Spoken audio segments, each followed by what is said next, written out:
students, welcome to my today's class. I am Mohammad Belal Chaudhary, Senior Assistant Teacher English. আমি সভা কৃষক high school. আমরা টেন্সের চ্যাপ্টারে টেন্সের বিভিন্ন টেন্সের ফর্মগুলো ধারাবাহিক আলোচনা করে আসছি। আজকের পূর্বে 10টি ভিডিওতে আমরা প্রেজেন্টের 4টি ফর্ম শেষ করেছি আলোচনা, পাস্টের 4টি ফর্ম আলোচনা শেষ করেছি এবং ফিউচারের এটার পূর্বের প্রথম দুটো ফর্ম শেষ করেছি। আজকে আমাদের আলোচ্য বিষয়, আলোচ্য টপিক ফিউচার পারফেক্ট টেন্স, পুরা ঘটিত ভবিষ্যৎকাল। প্রত্যেক ট্রান্সফর্মের বর্ণনা আমাদেরকে সেই ট্রান্সফর্ম সম্পর্কে, সেই ট্রান্সফর্মের সাধারণ বা মেইন ব্যবহার সম্পর্কে আমাদেরকে ধারণা দেয়।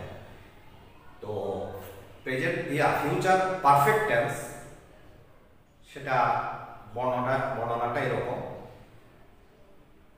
ভবিষ্যতে কোনো নির্দিষ্ট সময়ের পূর্বে অথবা অন্য একটি ভাব করার বা ঘটার পূর্বে কোনো একটি ভাব করা হয়েছিল, করা হবে বা ঘটবে। আমি আবার রিপিট করতেছি, ভবিষ্যতে কোনো নির্দিষ্ট সময়ের পূর্বে অথবা অন্য একটি বা ভাব করার বা ঘটার পূর্বে কোনো ভাব করা হবে বা ঘটবে, সাধারণত এর বোঝাতে পূর্ববর্তী ভাবটির ক্ষেত্রে ফিউচার পারফেক্ট টেন্স ব্যবহৃত। তো এখানে সাথে প্রাসঙ্গিক ওই কথাটা বলে নিলেই হয়, যদি পূর্বে পরে দুটো ক্রিয়ার ক্ষেত্রে আমরা ফিউচার পারফেক্ট আলোচনা করি তাহলে পূর্ববর্তী ক্রিয়াটি হবে ফিউচার পারফেক্ট। স্বাভাবিক ভাবে অনেক ছাত্র ধারণা করে কেমনে পাস্ট পারফেক্ট এবং পাস্ট পারফেক্ট কন্টিনিউয়াসের আলোচনা থেকে যে কোনো ছাত্র ধারণা করে বোধহয় পরবর্তী ক্রিয়াটি ফিউচার ইনডেফিনিট হবে। রাইট, ফিউচার ইনডেফিনিটও প্রযোজ্য। ব্যতিক্রম কথা হলো, যদি তোমাদের এটা জানা না থাকে তাহলে এটা খুব কেয়ারফুলি মনে রাখতে হবে, শুনতে হবে যে পরবর্তী ক্রিয়াটি ফিউচার ইনডেফিনিটও প্রযোজ্য, প্রেজেন্ট ইনডেফিনিটও প্রযোজ্য। পরবর্তী ক্রিয়ার ক্ষেত্রে আমরা যদি প্রেজেন্ট ইনডেফিনিটও ব্যবহার করি কিন্তু বক্তব্য থাকবে ফিউচার। তো কাজেই পরবর্তী ভার্বের ক্ষেত্রে দুটো ট্রান্সফর্ম বা গঠন প্রযোজ্য, ফিউচার ইনডেফিনিটও ব্যবহার করা যাবে, প্রেজেন্ট ইনডেফিনিটও ব্যবহার করা যাবে। আর যদি পূর্বে পরে দুটো ক্রিয়া দিয়ে আমরা এই ফিউচার পারফেক্ট আলোচনা করি তাহলে যদি কনজাংশন, যদি বাক্যে আমরা এভাবে বলি কোনো যে পূর্বে মাঝখানে যদি দুই ক্রিয়ার মাঝে বাক্যাংশের মাঝে যদি আমরা কনজাংশন বিফোর ব্যবহার করি বা পূর্বে, তাহলে ফিউচার পারফেক্টটা যাবে বিফোরের আগে। আর যদি আমরা সেই বাক্যকেই ঘুরিয়ে নেই আফটার ব্যবহার করি বা পরে কনজাংশন, সেক্ষেত্রে ফিউচার পারফেক্টটা চলে আসবে আফটারের পরে। আর এটা এর আগে পাস্ট পারফেক্ট এবং পাস্ট পারফেক্ট কন্টিনিউয়াস তোমাদেরকে এভাবে বুঝাইছিলাম যে এখানে তোমাদের মনে রাখা খুব জন্য সহজ হবে। এভাবে যদি বলো বিফোরের বিফোরে মানে বিফোরের পূর্বে, এবং আফটারের আফটারে মানে হলো পরে, আফটারের পরে হবে ফিউচার পারফেক্ট। এই কথাটুকু মনে রাখলে হবে বিফোরে এবং আফটারে হবে ফিউচার পারফেক্ট।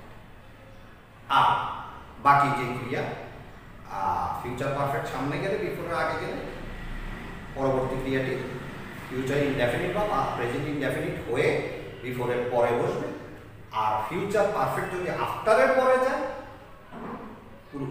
পরবর্তী ক্রিয়া সামনের অংশে যাবে ফিউচার ইনডেফিনিট বা প্রেজেন্ট ইনডেফিনিট। আচ্ছা, তো এর আগে তোমাদেরকে পাস্টের শেষে দুটো ফর্ম পাস্ট পারফেক্ট এবং পাস্ট পারফেক্ট কন্টিনিউয়াসও যেটা বুঝিয়েছিলাম আমি, সেই কথাই আবার এখানেও রিপিট করছি। ফিউচার পারফেক্ট কন্টিনিউয়াসও সিমিলারলি কথাগুলো আসবে যে মার্কেটে যে গ্রামার বইগুলো বাংলাদেশের মার্কেটে পাওয়া যায় তার মধ্যে যেগুলো ফেমাস বা পপুলার রাইটার সব বইগুলো আমি যত বই ঘাটার সুযোগ হয়েছে প্রায় সব বইগুলোই যে কথা বলে আমাদের বিভিন্ন হাই স্কুল এবং কলেজ লেভেলের টিচাররাও প্রায়শ এই কথাই বলেন যে past perfect continuous, future perfect continuous, এগুলোকে সচরাচর দুই ক্রিয়া দিয়ে, পূর্বে পরে দুই ক্রিয়া দিয়ে বোঝা। কিন্তু এই চারটা টেন্স ফর্ম দুই ক্রিয়া ছাড়াও এক ক্রিয়াতেও এই টেন্স ফর্ম হতে পারে বিশেষ শর্তে, বিশেষ ক্রাইটেরিয়া যদি সেই বাক্যের বক্তব্যের মধ্যে যদি বিশেষ ক্রাইটেরিয়া বা বৈশিষ্ট্য থাকে, সেই বিশেষ বৈশিষ্ট্যের ক্ষেত্রে এক ক্রিয়াতেও এই পাস্ট পারফেক্ট হতে পারে, এক ক্রিয়াতেও পাস্ট পারফেক্ট কন্টিনিউয়াস হতে পারে। আমি সেই দুটো ফর্মের ভিডিওতে বুঝিয়েছিলাম, আজকেও বলছি ফিউচার পারফেক্ট দুই ক্রিয়া দিয়েও হতে পারে, কিন্তু এক ক্রিয়াতেও ফিউচার পারফেক্ট হতে পারে। এখন অনেক ছাত্রছাত্রী, অনেক ইংরেজিতেও যথেষ্ট অভিজ্ঞ মানে কোনো ব্যক্তির বা টিচারের অনেকের ধারণা যে এক ক্রিয়া হলে পাস্টের শেষের দুটোর বেলায় এক ক্রিয়া হলে পাস্টের সেটা চলে যাবে ইনডেফিনিটে, তো অতীতে একটা ক্রিয়া করা হয়েছিল।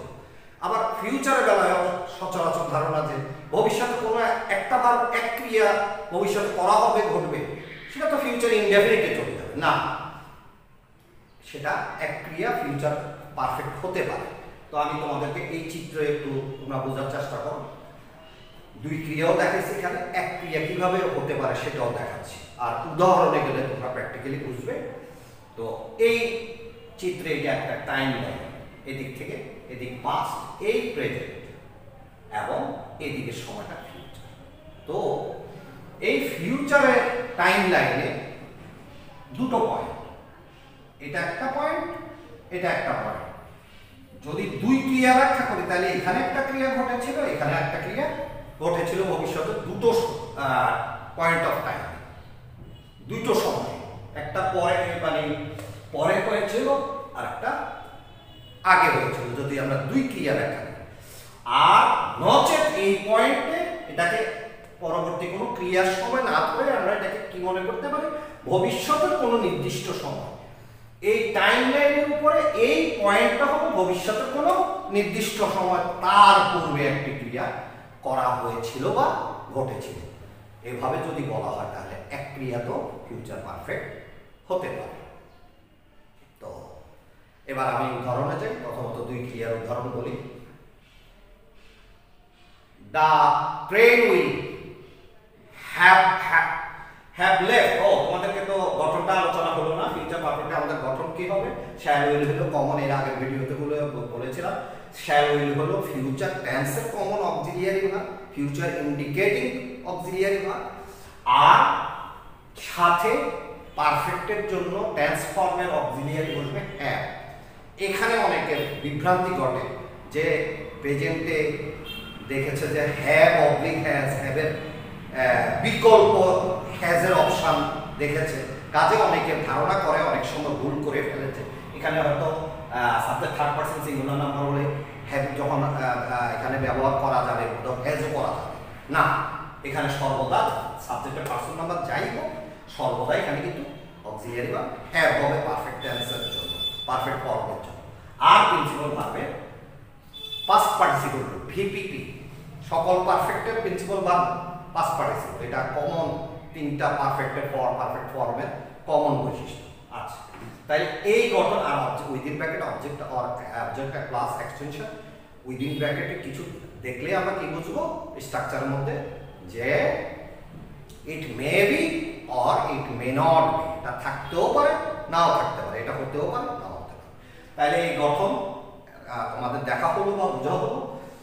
আর আরেকটা বাড়তি কথা যেটা, যে কোনো সময় থেকে বোঝাতে প্রিপজিশন ব্যবহার করব আমরা ফ্রম, আর কোনো সময় যাবত সেটার জন্য আমরা প্রিপজিশন ব্যবহার করব ফর।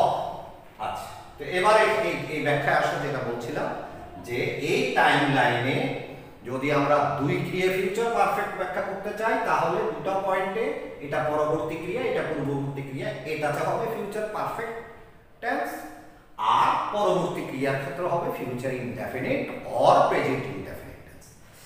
আর যদি এটাকে দুই ক্রিয়ার ব্যাখ্যায় না গিয়ে আমরা এভাবে দেখি, এই পয়েন্টটা হলো একটা ভবিষ্যতের কোনো সুনির্দিষ্ট সময়, আর এদিকে এই পয়েন্টে একটা ক্রিয়া ঘটেছিল ওই সুনির্দিষ্ট সময়ের পূর্বে, এভাবে যদি বলা হয় তাহলে এক ক্রিয়া তো পাস্ট ফিউচার পারফেক্ট হতে পারে, আবার দুই ক্রিয়া দিয়ে দেখা গেল ফিউচার পারফেক্ট পূর্ববর্তী ক্রিয়াটা হতে পারে।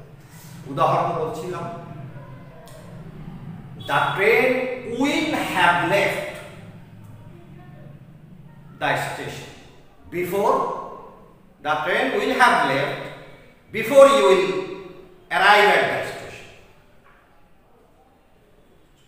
ট্রেনটি ছেড়ে যাবে তুমি স্টেশনে পৌঁছার পূর্বে, তাহলে এখানে বিফোর ব্যবহার হলো, কনজাংশন, আর আগে পরে দুই ক্রিয়া, এবং পূর্ববর্তী ক্রিয়াতে আমরা কিসের গঠন ব্যবহার করলাম, ফিউচার পারফেক্টের গঠন ব্যবহার করলাম, যে the train will have left, আমরা গঠন এটা মেনটেন করলাম future perfect, before you will arrive at the station.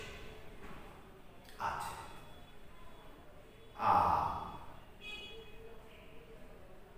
এটাকে যদি আমরা আফটার দিয়ে বলি সেম বাক্যটা, তাহলে কি হবে,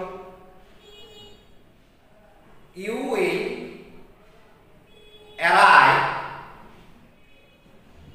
after the train will have left the station, তুমি পৌঁছবে ট্রেনটি স্টেশন ত্যাগ করার পরে। তাইলে ঘুরে ফিরে কিন্তু বাক্যের মূল বক্তব্য সেম, শুধু আমরা এক অংশ একবার আগে নিয়েছিলাম বিফোরের আগে, যেটা পারফেক্ট অংশ, সেটাকে আফটারের বাক্য দিয়ে একই বক্তব্য, শুধু বলার ধরনের তফাৎ এইটুকু হলো। ওখানে এবার আমাদের পারফেক্ট অংশ যাবে পরে, আর পরবর্তী ক্রিয়া ফিউচার ইনডেফিনিট বা প্রেজেন্ট ইনডেফিনিট হয়ে সামনে আসবে।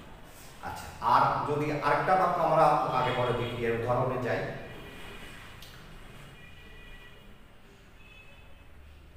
it will have started raining before he reaches home. বৃষ্টি হওয়া শুরু হয়ে যাবে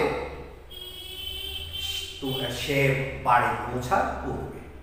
তাহলে একটু খেয়াল করো যে এখানে আমরা কিন্তু পরবর্তী ক্রিয়ার ক্ষেত্রে কি ব্যবহার করেছি, আগে পরে দুই ক্রিয়া, পরবর্তী ক্রিয়ার ক্ষেত্রে আমরা কি ব্যবহার করলাম, প্রেজেন্ট ইনডেফিনিট টেন্স ব্যবহার করেছি। যদি আমরা এখানে বলতাম যে before he will reach home, তাহলে এখানে হতো ফিউচার ইনডেফিনিট, সেটাও শুদ্ধ, সেটাও চলবে।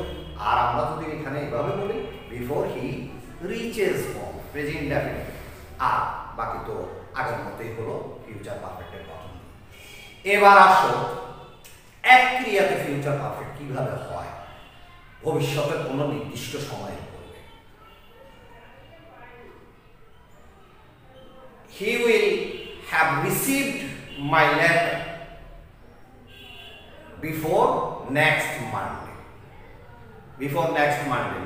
Next Mondayটা ফিউচারের টাইমলাইনে নির্দিষ্ট একটা সময় এবং তার পূর্বে একটা ক্রিয়া করা হবে বা ঘটে যাবে। সে আমার চিঠিটি পেয়ে যাবে পরবর্তী সোমবারের পূর্বে। তাহলে ফিউচারের টাইমলাইনের উপরে পরবর্তী সোমবার একটা পয়েন্ট অফ টাইম বা certain or particular point of time, তার আগে একটা ক্রিয়া করা হয়ে যাবে বা ঘটে যাবে। আরো যদি আমরা উদাহরণ নিই, they will have finished the work before 5 PM, তারা বিকেল 5টার পূর্বে কাজটি শেষ করে ফেলবে। বিকেল 5টা a certain or particular point of time, তার আগে একটা ক্রিয়া করা হবে বা ঘটে যাবে। তাহলে এক ক্রিয়াতেও ফিউচার পারফেক্ট হতে পারে যদি ভবিষ্যতে কোনো নির্দিষ্ট পয়েন্ট অফ টাইম, নির্দিষ্ট সময়ের পূর্বে করা হবে, ঘটবে বলা হয়। তো কাজে এটা অত্যন্ত দুর্লভ একটা তথ্য, যেটা তোমরা সাধারণ বাজারে সুলভ বইগুলোতে পাবে না, বা অনেক টিচারও সেভাবে এই সঠিক ধারণা দিতে পারেন না। তো আশা করি এগুলো খেয়াল করবে এবং আমার চ্যানেলটিকে সাবস্ক্রাইব করবে। ভিডিওগুলো মনোযোগ দিয়ে শুনবে, নোট করবে, শিখবে। তোমাদের সবার প্রতি শুভকামনা রইল। আল্লাহ।